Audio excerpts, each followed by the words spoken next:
Thanks for coming this afternoon for our AI, using AI to expand the reach of empirical corporate governance, AI and urgent teaching. I'm Stacey Reardon. I'm one of the legal practice professors and the chair of the AI task force here at Washington Law, and I'm the moderator of OK. We have two presenters here today. The first is Professor Jens Frankenreiter. Professor Frankenreiter is an associate professor here at Washington Law, and he's a leading scholar on the intersection of business law, contract law, and data-driven legal analysis. And what? Data-driven legal analysis. The most important part. Professor Frankenreiter earned his PhD from the Swiss Federal Institute of Technology in Zurich and LLM in Harvard. Currently, his research and teaching explore how law, institutions, and technology converge, especially through the lens of big data and machine learning. Professor Frankenreiter's scholarship has appeared in many prestigious journals and includes work that I recently read, including Cleaning Corporate Governance, which was published in the University of Pennsylvania Law Review in 2021. He and his co-authors in that article applied computational and empirical techniques to challenge longstanding insights in corporate law and governance. One of his projects that he's going to talk about today, where he's using AI to expand his empirical corporate governance research, involves using more advanced computational and empirical techniques. So we'll hear about that today. Before his current appointment, Professor Frankenreiter was a postdoctoral fellow in empirical law and economics at the Iris Nielsen Center at Columbia Law School. He was also visiting associate professor at the University of Virginia Law School and a senior research fellow at the Max Planck Institute. Our second panelist and presenter is Professor Hicks. Professor Hicks is also an associate professor here at Washington Law. He holds both a JD and a PhD from the University of California, Berkeley. His PhD is in jurisprudence and social policy. He has a bachelor's in political science. Professor Hicks's work is centered around intellectual property and innovation law, and also legal studies. His research uses rigorous data-driven methods to re-examine longstanding assumptions about how or whether patents, copyrights, and other intellectual property incentives actually influence innovation. One of his recent articles was "Do Patents Drive Investment in Software?", where he used a quasi-experimental method to show that with respect to software, patents really do not necessarily channel early-stage venture capital investment as previously assumed. Before his current appointment here at Washington Law, Professor Hicks was an academic fellow at Columbia Law School and a fellow in law and innovation. So I think Professor Frankenreiter is going to get us started.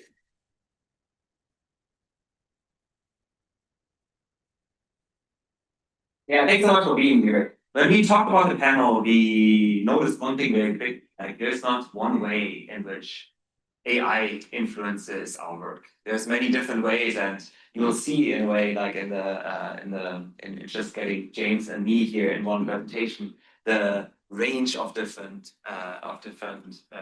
aspects that AI, like the range of the different ways in which AI influences our work. I have for a long time done empirical work in corporate governance, and for me, AI has fundamentally transformed what I'm doing today. I'm using these tools on almost a daily basis in a way that many of you maybe not would have assumed would be the main use for someone like me. I'm using AI to expand the reach of empirical corporate governance. Empirical corporate governance research needs data. We have long studied the evolution of corporate governance features in companies and tried to understand whether things such as whether a company has a more shareholder-friendly corporate governance regime is associated with better outcomes. One famous article in this line of work is Composition Metric, one of the foundational articles in this field. Now, all this work has always required and will always require numerical data on corporate governance features as input. The reason for that is that for those of you who've ever worked with a statistics program, you cannot just feed text into a statistics program. Your statistics program will not know what to do with it. However, if you feed neatly arranged numerical vectors into a statistics program, you will be able to grow.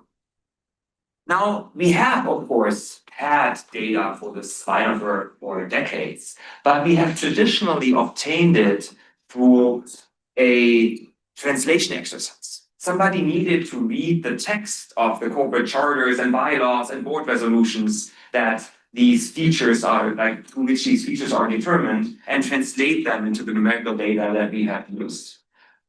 How did we get this data so far? We have relied on commercially available databases. There are database providers that prepare that data and sell it to investors who need this data to make their investment decisions. And we have essentially piggybacked on these efforts to run our research. However, for one, what we showed in our 2021 article that Stacy has mentioned, Cleaning Corporate Governance, this data in some dimensions, in some ways, is of questionable accuracy. And also it really limits what we can study. To the extent that we have data on a certain corporate governance feature, great, we can do whatever we want with it. To the extent that it is not included in what commercial database providers think is useful for investors, not for us, the academic community, we just don't have. And manual coding for a long time was the only alternative. So essentially hire RAs, design a coding process that requires RAs to read like these documents and tell us what's in them. However, it's of course very labor intensive and cost intensive. And if we were not sure whether a question would yield something, it was often impossible to do.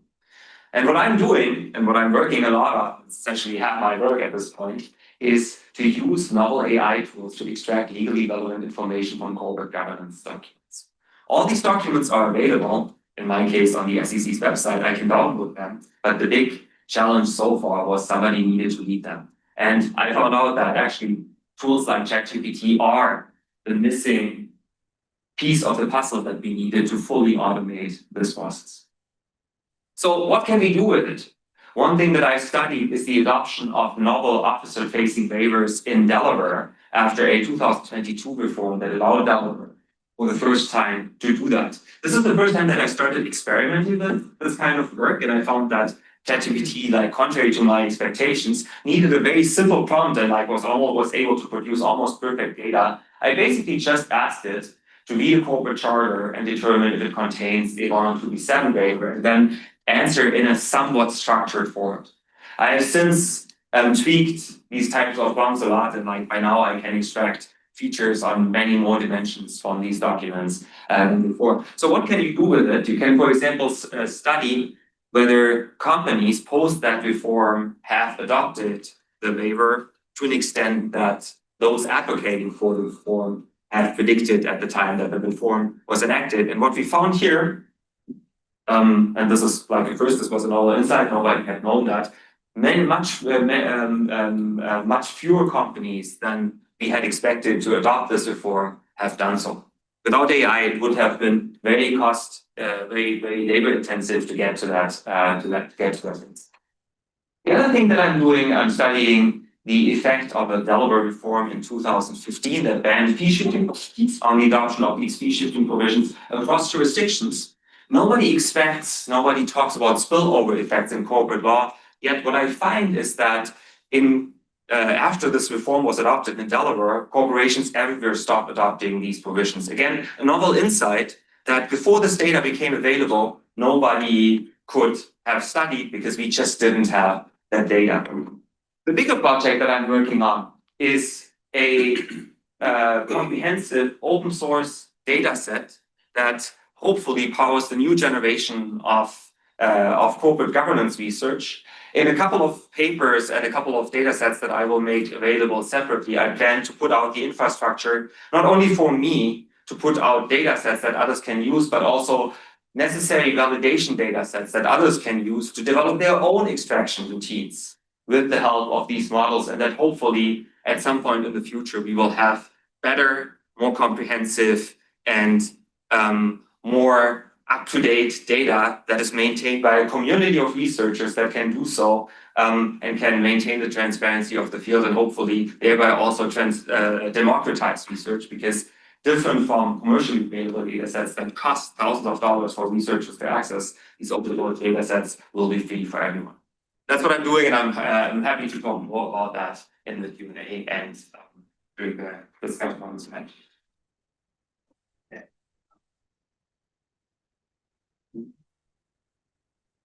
Wonder how. Oh, no.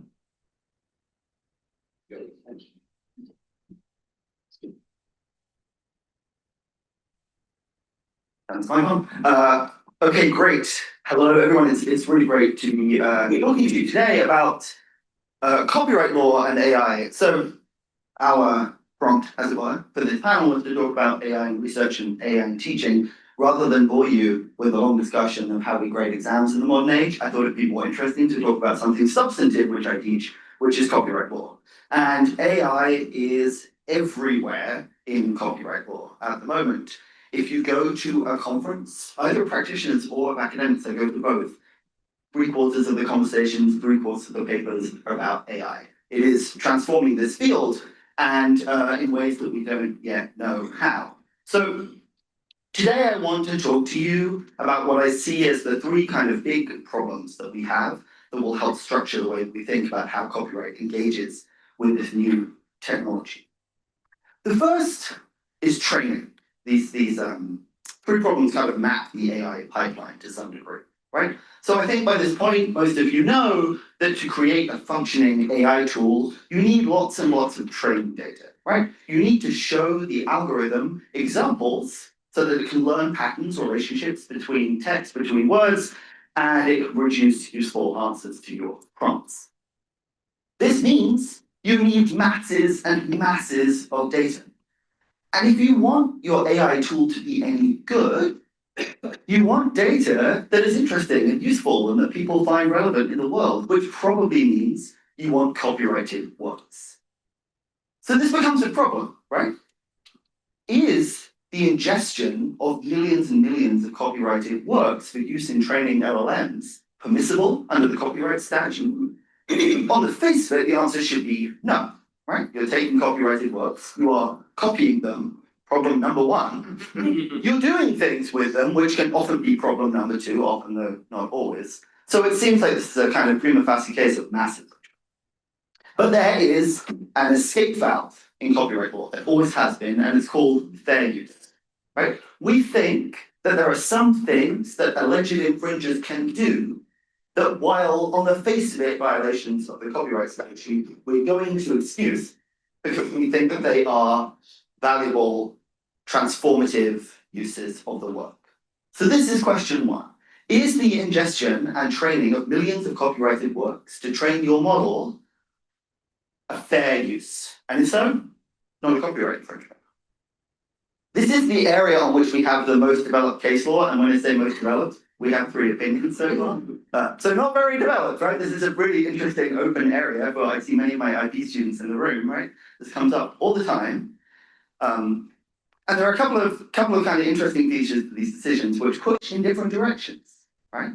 So the first one that we got was early this year in the District of Delaware, and it involved the use of Westlaw headnotes to train what was essentially a competing product. Waltz Intelligence was trying to build, Westlaw 2.0, and how many versions of Westlaw there are now, but a competitor to Westlaw. And to do so, it needed not only judicial opinions, which of course are free for anyone to use, but also Westlaw's coding of the relationship between them. It kind of helped them along. So they used them, they made an argument that it was a fair use. And the court said, no way, right? Whether or not the purpose is transformative, which is kind of technical thing in copyright law, there's just a clear effort to substitute for Westlaw's market. It's just like a shameless ripoff. We're not going to call this fair use. Okay, maybe that one's kind of easier to see the logic in. The bigger cases, the more unresolved cases, involve what we might think of as something closer to real creative expression, no offense to Westlaw's headnotes, right? So authors, journalists, movies, music, the stuff of copyright as we think of it, there are lots and lots of cases about whether the use of these kinds of works to train are fair or not. And so far, courts seem to think probably not fair, depending on how you acquire the materials. Okay, so let's say you go out and you buy a library of 1 million books and you use them to train your LLM model. The Northern District of California says that's a fair use. That's a sufficiently transformative change in the work, a new purpose. Not obviously a substitute for going out just buying the book or watching the movie. What do we call that fair? But if you pirated the works, if you downloaded them illicitly in order to do that, you're not going to have a fair use offense. That's where we are. We haven't had a circuit court ruling on this yet, so we'll see what happens, but this is a big open question. How big? Anthropic, the makers of Claude, just settled after receiving that somewhat unfavorable phase decision for $1.5 billion. This is a big issue. So that's problem number one. Problem number two, we kind of move along the AI pipeline and we get to outputs. You ask Claude or ChatGPT or DALL-E or whatever to produce something for you, and AI famously has a memorization problem. It can produce something that looks a lot like a copyrighted work. So if you ask ChatGPT, I think this is ChatGPT, I forget which one we put this into, for an adventurous archaeologist with a fedora and a whip, you shouldn't necessarily get Indiana Jones, but you kind of do, right? Here's Banksy's famous painting, Girl with Balloon. Here's a prompt. Banksy-style mural, black and white stencil, little girl reaching for heart-shaped red balloon. So I'm kind of priming the pump here. I got my thumb on the scale. I've even introduced Banksy style. And here are 4 responses to that prompt, and each of them is something that I think is pretty close to what we would call infringement in the copyright context. But I kind of asked for it, so maybe we can correct for that. What about, I don't ask Banksy, I say, black and white stencil, little girl reaching for heart-shaped red balloon. If you've never heard of Banksy before, if you've never seen his work, there are all sorts of ways that you can imagine that you might respond to this prompt. Well, imagine how AI responds to this prompt. It gives you back Banksy, or something that looks very similar to it. So these tools enable a kind of infringement at a scale heretofore unseen. These cases are not yet resolved. We don't know what courts will do about this, but this is a big problem. Oh, I lost my slides. No, it's switch over back to enters.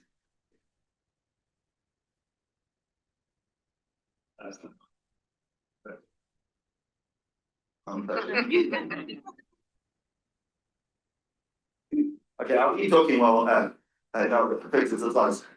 The third problem is ownership. Right, so AI produces something. Let's stipulate, for the sake of argument, that it is not something that we are concerned about being a copyright infringement, but nevertheless it produces a work of some kind, an image, some text. Who owns that output? Is it the person who put the prompt in? Is it the AI company?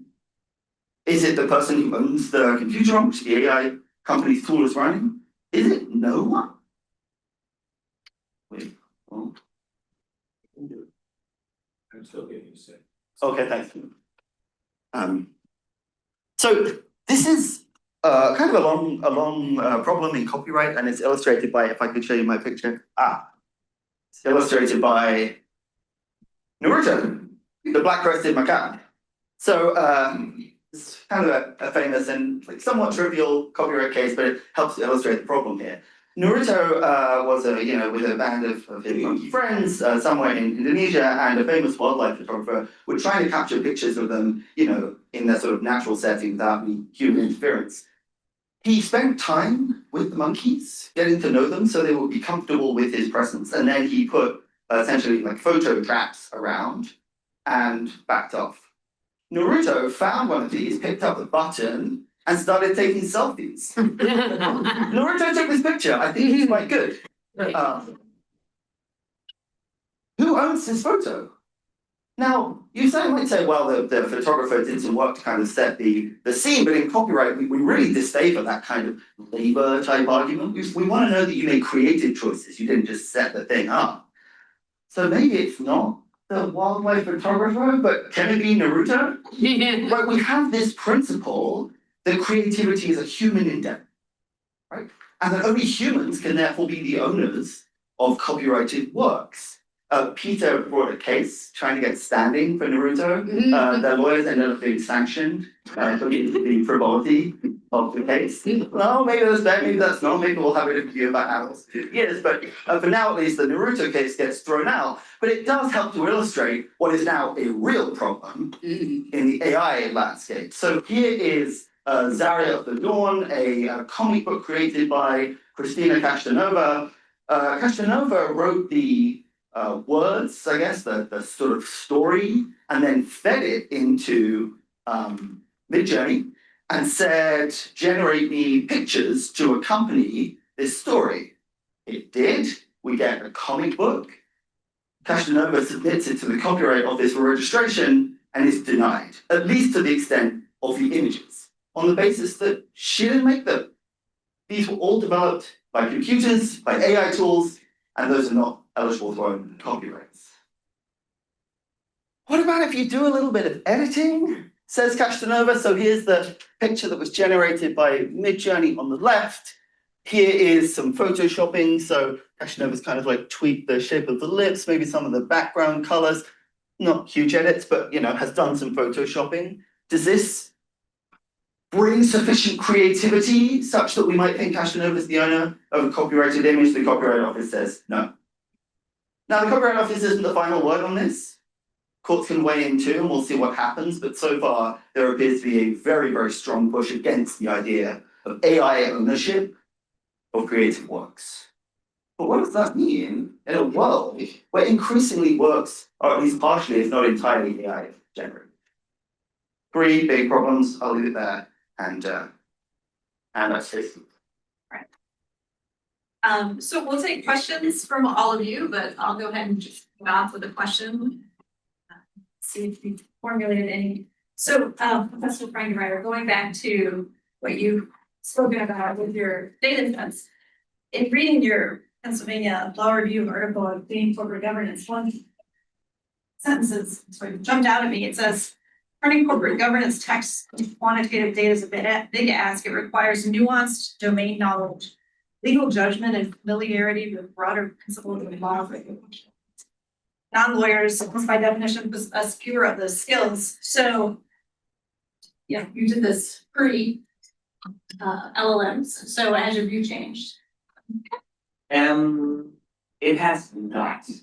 But the answer is a bit complicated. So in a way, I guess one way to reframe what you're asking is you try to assert yourself and now that you have an AI available, like you're giving it up and joining the other team. And I think that's not what I'm doing.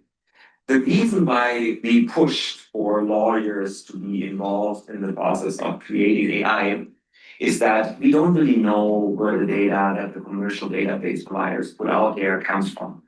They might have outsourced it and it's human generated, we know that, but we don't really know anything about the process of creating that data. That includes standard project protocols for asserting the accuracy of the code, such as measuring intercode reliability, measuring how the coding of their coders stacks up against the coding of legally trained personnel. We just don't know anything, and as a result, we found that on some dimensions that these data sets are pretty far off. What AI allows us to do is to create tools that extend the reach of lawyers. And the process for doing so is not just to rely on the acquired understanding that foundation models like large language models have about law. If you ask ChatGPT to tell you whether a charter has a 127 waiver or a Dagger board, they will answer pretty reliably. But we don't really have a sense for whether that means 90% of correct responses, 80% of correct responses, or 99% correct responses. But what we can do is we can get a random sample of companies for which we know what the answer is going to be. We can see what ChatGPT tells us it thinks the answer is, and then we can measure how good ChatGPT is at making that determination. And these tools will look at every charter the same way. So if we know that ChatGPT is 99% accurate for a sample of, say, 100 charters, and we have not made any mistake in selecting the sample of charters for which we get that evaluation, we can be fairly confident that ChatGPT will also be very accurate for the remaining 50,100 charters that we want to feed into the machine. That's different from a huge coding project that employs human coders. you will never be able to find one coder who's able to read 50,000 charters. Like that's just not feasible. So you need whole teams, and you need to make sure that different coders are trained the same way, have the same understanding. It's much harder to maintain accuracy, even if that process is supervised by lawyers. And in the case of the existing data, we just don't know what input lawyers had in the first place. So when we're saying that lawyers need to get back in the loop in creating the data, we don't necessarily mean lawyers need to do all the coding themselves, but we need to what we need to say is we need a process where we know how accurate the coding is, and that can only be checked by comparing the output of that coding exercise. However, it's done with what human legally trained coders will do, what lawyers think when they're reading a charter like that. In your current project now, that you mentioned decoding, Yeah, decoding. are you finding the ChatGPT analysis to be highly accurate? Yeah, so not always, and like it depends a lot, but like a lot of that work is essentially in like trying to find out what dimensions it can accurately code, and then also just like tweaking prompts so that the information extraction is as accurate as possible. And the one thing that is weird about these models is that they respond to text and to questions in a way that is just not human. For some tasks, they excel at doing what you throw at them. And it's even tasks that would be relatively complicated for humans. For other tasks, although it seems relatively trivial for us humans, all of a sudden they produce a result that leaves you scratching your head and thinking, how in the world could that have gone wrong? Researchers in the AI field have termed that the jagged frontier of AI. On some dimensions, it's very good, and then on other dimensions, it's just not. So one big part of decoding and like all these data extraction exercises is trying to find out how can we design prompts that they are accurate, and maybe there are some dimensions on which it just doesn't work, and then we need to flag those and just be honest about not being able to do it on all dimensions. But I think ultimately that's still better than having half-baked data that purportedly captures all dimensions, but then reports data that is in the end just noise on some of them. So I think ultimately, because of the replicability that these tools offer us, I think we have a much better way of ensuring that data is accurate in scale, and not only for a very tiny data set that we can review, but like that really holds up. So maybe even stepping back just a bit for both of your research areas, what AI tools are you using? Are you using specialized research tools, or are you using what us common folk use, ChatGPT and Claude? So I have a ChatGPT subscription, and I use I'm a huge believer in that model, or in that family of models. Some of my colleagues use Claude and think that that's better. I'm a huge fan of Notebook LM, which is powered by Gemini. But regarding your general question on whether I'm using mostly specialized tools or generalized tools, I mostly rely on generalized tools. There's a bit of philosophical discussion in the AI world these days about whether tools that are built specifically for specific tasks will be better than tools that are trained to have as much knowledge as possible, but work across the board. People who are in favor of specialization in the AI context, that often means fine-tuning a model with data that you have gathered to make it more accustomed to the task that you're asking the model to do. Proponents of fine-tuning just believe that because you can fine-tune it and you can tell it exactly what you want and exactly how you want the output to look like, that will often outperform general models. But there's an increasing stream in that literature that thinks that if we are just able to create the perfect model, it will be so good that no specialized model will ever stack up against it. And on a practical level, which is why I often go with the bigger models. Most of the state-of-the-art models that are provided by big companies such as OpenAI cannot be fine-tuned. If you want to rely on fine-tuning or other more specialized tools, you have to resort to open source models and other smaller models that are made available for you to fine-tune. If you want to fine-tune, you need access to the weights which companies like OpenAI keep secret because that's the secret sauce that they're not willing to give away yet. So in short, I mostly rely on big tools and don't really fine tune them. Others are more in favor of smaller tools, but that's really a philosophical question. Ultimately, whatever gets you to where you want to go with it. Like there's no theoretical reasons to favor one approach over the other. If you can get a good accuracy in data extraction, why change it? Never change a winning team. Yeah, I agree with everything that Jan said, and in my own use of AI and research, I've started to move in the same direction. The only thing I would add is I think that the most sophisticated work and the most rapid advances are happening within these large firms now, such that these commercial tools are just exceeding the performance year on year of all the open source tools available. There is so much money flowing into Anthropic and to Google Gemini and to ChatGPT that it's, I think, hard for open source projects to really compete. All right. I'll open it up to the floor if anyone has any questions. So my question is around authorship and I guess assessing liability through an AI tool. So we know that some courts require, we have doctrines in co-authorship or workman for hire that people can collaborate on a work, but some courts say it should be the intention to have, the work be joined together. Some courts say each contribution must be independently copyrightable. How do we square these doctrines for cases like the Fowler case, where he tries to co-author a work with his creativity machine? And we see a number of, academic and scholarly articles that are co-authored with AI. And in my opinion, and my understanding, we disfavor an approach that kind of fractures our copyrights. And, one person owns this part or the other. Even for like a fine-tuning model where we have a big system and we want it to be more specialized for a certain task, how can we track when the creativity or when the copyrightable delivery happens? Is it with the person who makes the tool? Is it when I use it? Is it when I upload a prompt? How does all these things square in your practice? Yeah, so the joint authorship problem that you mentioned, I know you know this because I had it in my class in the spring. The intent to be a joint author standard is a minority position. Most circuits don't have that, right? You just have to contribute independently copyrightable material and then have a copyrightable whole, and then everyone who is part of that, right, can come along as joint authors.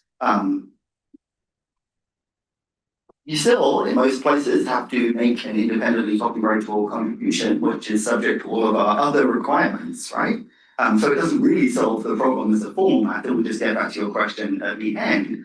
And I don't know, right? But one way to think about this, and this question of authorship more generally, is like, what is the point of copyright? Like, why do we have the law at all? Right? And in the US, we actually have a very clear and well-articulated reason. And that's that we want to provide an incentive for people to make creative works. Why do we need to provide an incentive? Well, classically, we think that making creative work is really expensive. It takes time and investment to write a book, even more to put together a motion picture or music album. These are expensive works to create. On the other hand, copying them is, especially in the internet age, often really cheap. Right? Dissemination is free, essentially. So given that, very expensive to create something, very easy and cheap to copy it, sort of market for it, we think, well, we need a legal solution. The legal solution is copyright or patents, but in the creative case, copyright. So we give you a time-limited period of exclusivity where you're the only one who can sell work, so you can charge, a premium price and get your return. That all kind of makes sense. I actually don't think we have great evidence that that's always true, but as a story, as a theory, it makes sense. At least as regards humans. Does AI need a pecuniary incentive to make a work? It's not clear that it does. Maybe the person building the AI does, but then the business model gets much more complicated. Right? You pay a subscription to ChatGPT, they're selling data on the back end. There's all sorts of other revenue models that these large intermediaries use. So question whether in a world where AI is creating most of the creative output, which sounds pretty bleak, but maybe that's a world we get to, we need copyright at all. Because what incentive is it providing? So I think the problem actually brings up these kind of deeper and much more difficult theoretical foundations.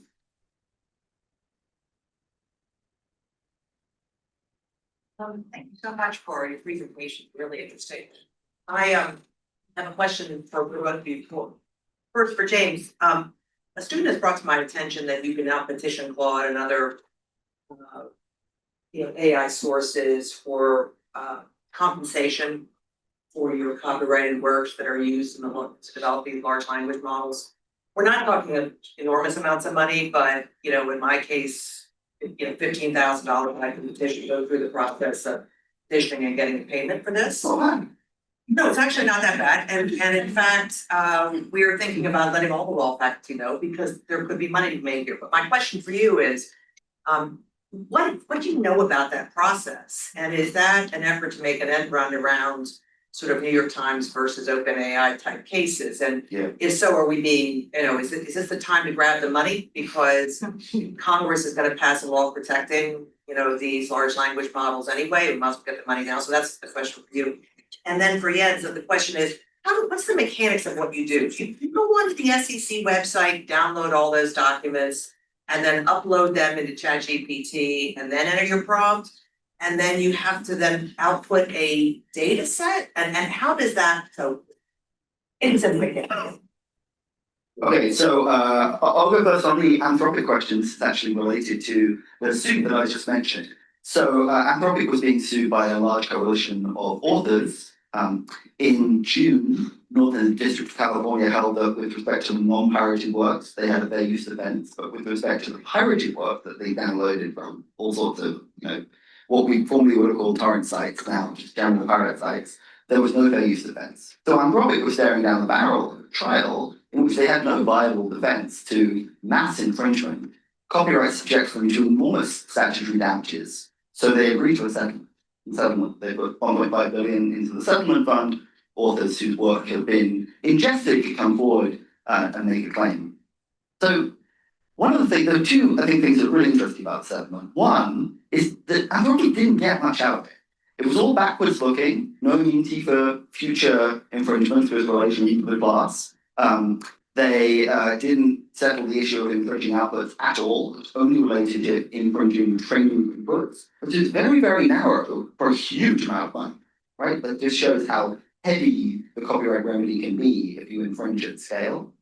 So that's one thing. But then the more sort of general policy question, which goes to what you're saying at the end, is Anthropic trying to use this to kind of draw a line in the sand at what their exposure will be? Right, you can think of this number as being kind of first salvo in an ongoing policy conversation, which ends in Congress setting up some kind of, licensing or mandatory licensing regime. So I think if you're an author right now, you might as well get money because you're already a small player in this much larger game, right? But I don't think that we've settled the broader question of how we're going to handle their compensation going forward. It seems certain that that will be the ultimate end of this. There will be some kind of mandatory regime, right, where they have to pay royalties for the use of people's work, but we are only at the very beginning stages of that. But for now, get money. I like this question a lot. In my brief presentation, I talked about how I'm using AI in a way that's probably different from what many people imagine, but I haven't given much details on them since I don't know to dive a bit deeper. So where do I get these texts from? Companies, publicly traded companies in the US are under an obligation to file their foundational documents with the SEC on a regular basis. And the SEC makes these documents available on its website. They have a database called Empirical. So I download all documents from there. This is not exactly easy because there's no clear category for these documents under which they are filed, or there's a category that comprises other documents as well, and there's not a lot of machine readable metadata available. So I spend one of my summers after the learning module building a series of classifiers that allows me to understand whether an exhibit to a filing that I download is the type of document that I want, and to which company it belongs, and when it was enacted, and a couple of different things. And then, I don't want to go into too much detail. There's a lot of technicalities that go into that. I end up with the corpus, so essentially an assembly of documents that contains roughly 50,000 charters and roughly 50,000 bylaws. How can you then feed that into a model like OpenAI? The way I do it, I feed each document into the machine individually. And the reason for that is that although they have grown a lot, the context windows of these models are still limited in size. What that means is that OpenAI or like the other models cannot process text of unlimited length. And we know that generally the accuracy of responses gets worse the more information we feed into these models. So what I do is I build a prompt that essentially tasks ChatGPT with telling me what's in a document, and I continuously feed a a request to OpenAI's API that repeats the same prompt, but then there's a different document attached to it. So can you do that data extraction with that document? And I just keep sending the same message over and over again. ChatGPT will not remember previous messages, so I cannot ask ChatGPT compared to like what I sent five messages ago. How does that stack up against that? I have to include everything in the same prompt. That's a bit of a simplified version of what I really do. I actually, even because I'm concerned about the decrease in performance with longer documents and about the cost. I break down documents into smaller sets before and have a simpler classifier that tells me whether the individual parts of the document are relevant for the query that I'm going to submit. So I don't submit the full charter or bylaw as part of my prompt. I submit a part of it, and I use an earlier generation language model BERT to help me classify which parts of bylaws and charters are relevant.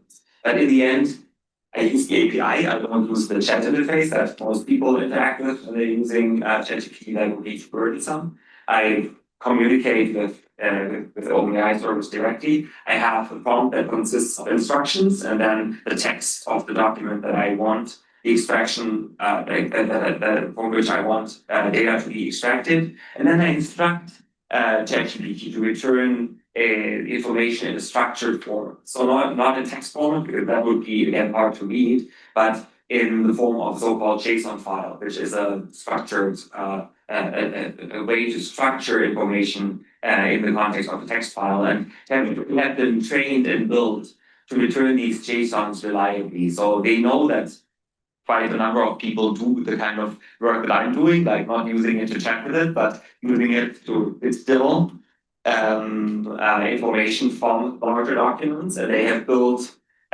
tools that make this data extraction easier. And getting these JSONs back is actually shallow because those can be read by more traditional statistics programs, and then you have essentially a data set that's a pretty neat data set, and there's limited post processing that I need to do. I hope that answered the question. What is it? Does not sound like it was a snack. There's a lot of students in the room, just a follow-up question. You know, in some of your prior work, you rely heavily on research assistants. And so I'm wondering, how does AI impact your types of young lawyers and law students? Yeah, so I still hire and meet a lot of researchers. If you're interested in doing this kind of work, please send me an email. Like I have capacities. But the work of RAs has changed a lot. When we did teaming corporate governance, we essentially needed law students to help us read every single charter that we included in our analysis. And in that project, that was roughly 6,000 or 7,000 documents. I think the only reason why we could pull up this project was timing. We did it in the summer of 2020. A lot of law students whose internships and summer internships had been canceled and who were essentially at home hoping to do some work that was meaningful, and we were able to recruit a wonderful cohort of people who were dedicated to work with us all summer long. Other than that, I think it would have been very, very hard to do this with the help of human research assistants. And when we tried to do something similar later on, it has been harder to keep people motivated to help us do hundreds and hundreds of the same documents. I still use RAs, and I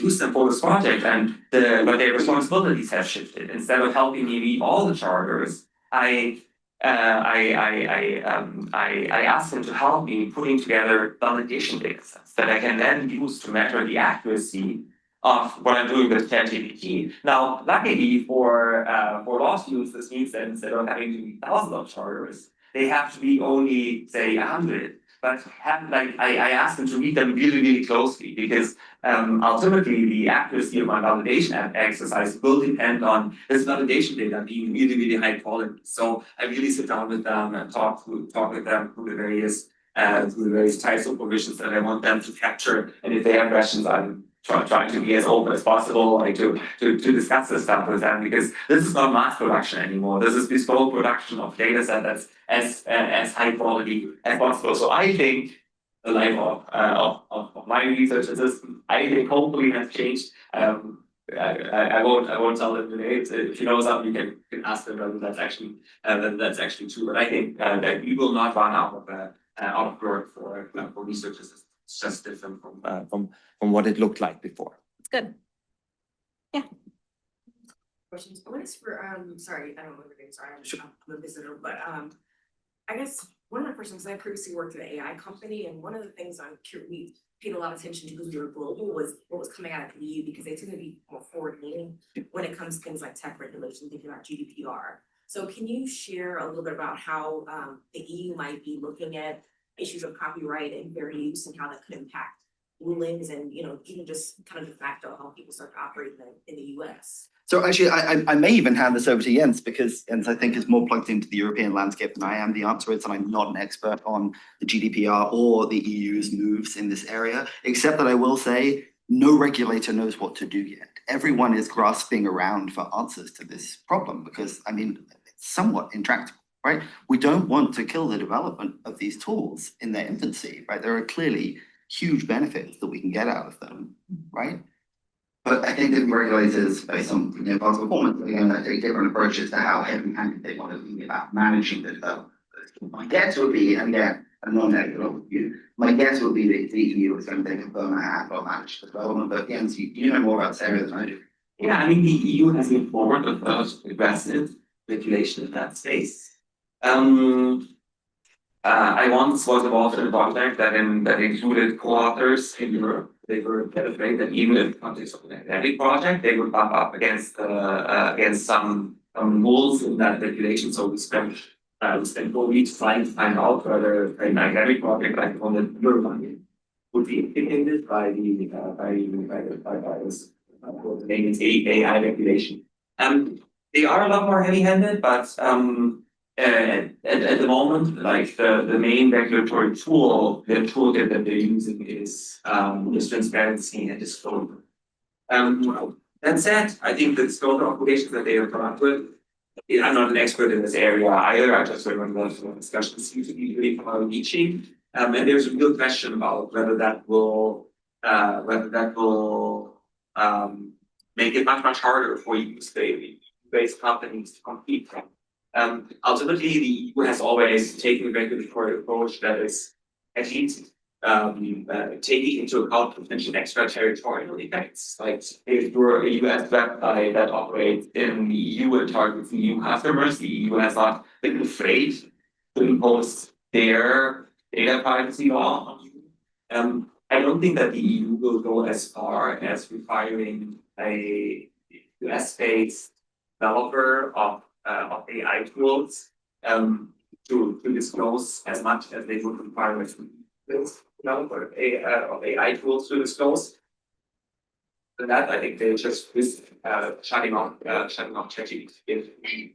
But I think like at the moment, it's still trade-off that jurisdiction space deciding on how heavy-handed to go into the space. And from the perspective of people who see AI positively, that might be a good thing because it puts new constraints on what individual jurisdictions can do, because there's always otherwise a risk that companies will just move the development of these AI tools elsewhere.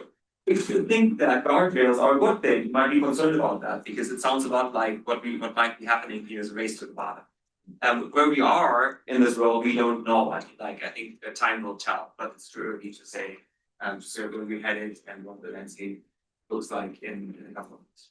one quirky example, which is that a couple of years ago in France, they made it a criminal offence to use certain automated tools to study the judiciary and behaviour of the judiciary. Largely on the back of, I'm told, lobbying by French judges. So countries are taking very divergent path, aren't they? I have a question about the copyright, specifically for the Zyra the Dawn case, where she was denied the copyright because she used AI. You see in Hollywood, they're looking at AI actors. Do you think the inability for a big studio to copyright a movie that they make with AI will either push people not to use AI or push heavy lobbying efforts to change the law and allow copywriting of AI? Because why would you spend $100 million on an AI movie, and then I can just record it and sell it and put it on wherever I want? Sure, well, I mean, never underestimate the lobbying power of the Motion Picture Association of America, so my guess is the answer is always that they all lobby. But I should be more clear, right, about the Zyra of the Dawn example, because it wasn't that she ended up with no copyright registration, right? She ended up with only a sort of partial copyright registration. So to the extent of the words that she had written, no problem, unquestionably copyrightable.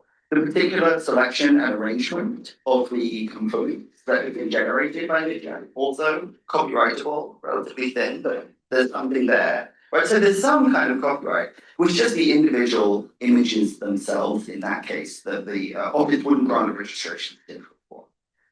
So the movies are sort of much more complicated beasts, right? There's lots going on. They include all sorts of components, some of which are going to be copyrightable, some of which are not. If there are, for example, AI voiceovers, even now we've got examples where actors have been redubbed by AI generated voices. I think they did that one with the Star Wars movies, right? For someone had died and they dubbed in numbers. That does not necessarily copyright on the movie total, right? There's plenty of sort of residual copyrightability there. And when you have a creative work that's that large, it's kind of complicated. With these discrete examples, though, where the AI generated part is a significant component of what it is you're trying to claim, what the value is, which in a graphic novel, right? The graphics are a really significant part of that. That's why I think you're going to run into trouble. And we'll see. I think courts will ultimately, and perhaps Congress will have the last word on this, but we're early stages.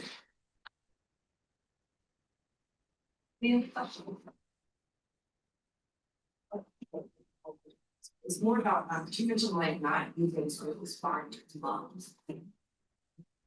I say more, you said a lot of Google or it's just I don't know how to deal with what is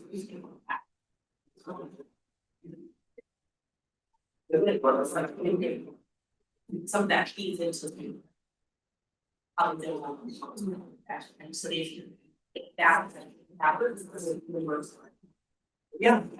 So like the question is like to which extent specialized AI before general AI. I think data at each at the moment, I think is can be made that the digital trading that people provide type offer offers your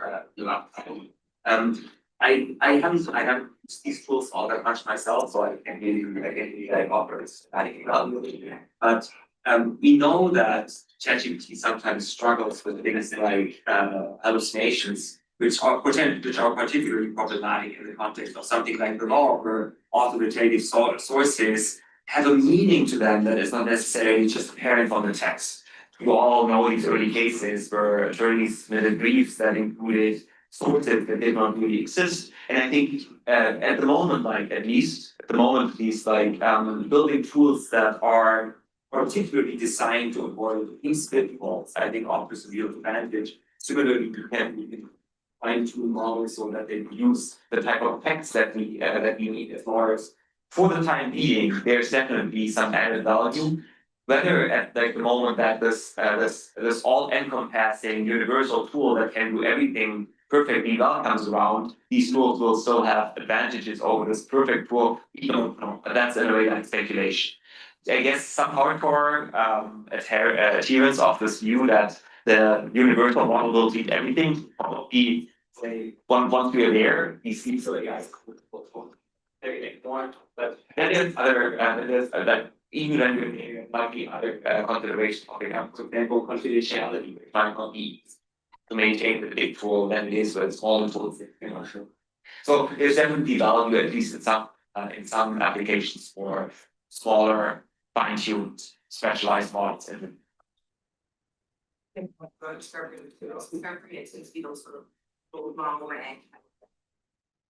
All right, well, thanks to Professor, thanks to Professor